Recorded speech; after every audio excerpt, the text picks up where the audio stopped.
What's going on, everybody? Today we're going to be discussing shiny hunting in Pokemon Sword and Shield.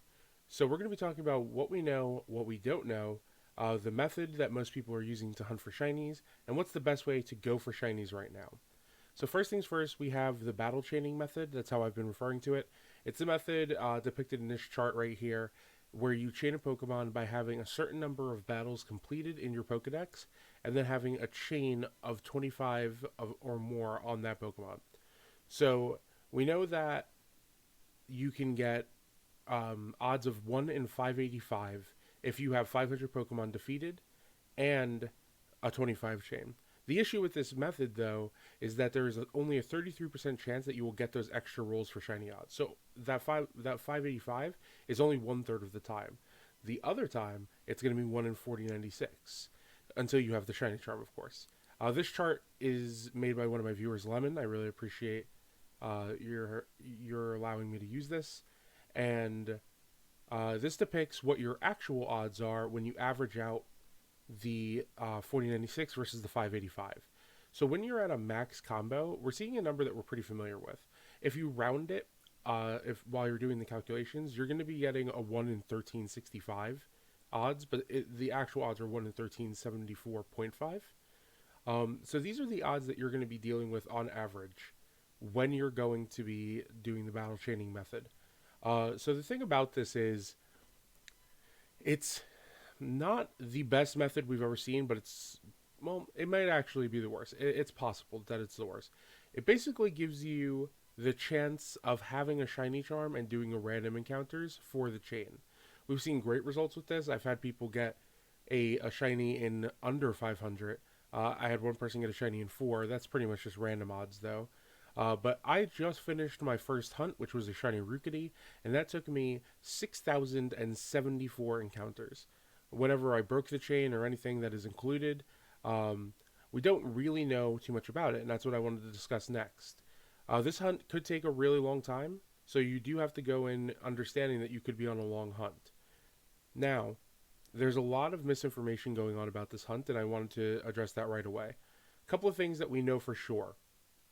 Both battling and catching count towards the 500 completed battles in your Pokedex, which we believe is what the that 500 is based off of. You'll see it in your Pokedex how many battles you've completed with the Pokemon. You could battle them, you could catch them.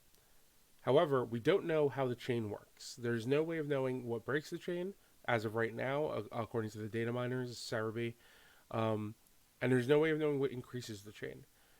However, it stands to reason that because battling and catching both increase your odds in the Pokedex, increase your battles in the Pokedex, I'm sorry, they would increase the chain.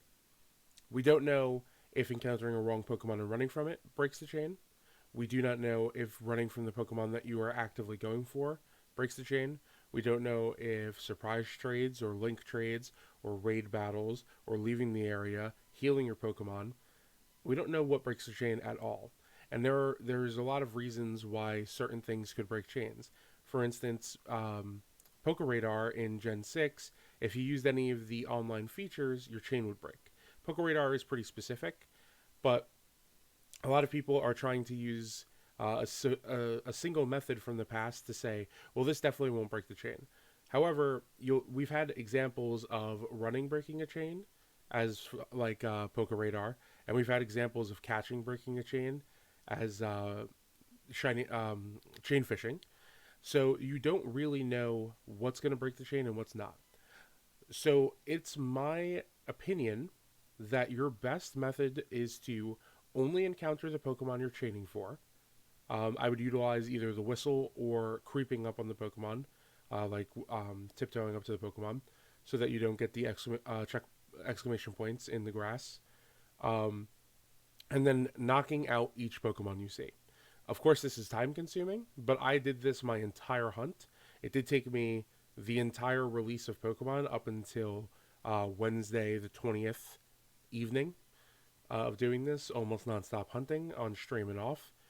Um, but I did get it. I believe that the method does work, but there's really no indication of how it works right now. Uh, And the last thing I wanted to say is that if you're going for quick shinies, you want specific shinies, what you're going to want to do right now is the Masuda method. If you don't know about the Masuda method, I don't have a guide up for that yet. I think I will be doing one soon. I'm just getting to the point in the game where I can do a Masuda method hunt because I am doing a shiny badge quest, where I have to get a shiny Pokemon before each badge that I can complete in the game. So yeah, I think I'll do a video on that soon. But basically, it's a breeding mechanic which increases your odds to 1 in 682 with the without the shiny charm, and 1 in 512 with the shiny charm. Also, I just want to add, I don't have a part on this chart for the chaining odds with the shiny charm, but at 500 with a 25 combo, you're dealing with 1 in 823 odds, which is about the same as doing hordes without the shiny charm in X and Y or ORS. I hope this video was helpful. If you have any questions, please feel free to ask in the comment section, and I will answer to the best of my ability. Feel free to check out my stream. I stream Monday through Friday, 8:30 a.m. Eastern Time, till normally 2:30 p.m. Eastern Time. And that's twitch.tv/Vinny in the Lab, same name as my YouTube channel. You can also follow me at that name on Twitter. And please subscribe to my YouTube channel, like, comment, all that stuff. It does help me out at the end of the day, and I really hope that I was helpful to you as well. But thank you so much for watching, and I will see you next time.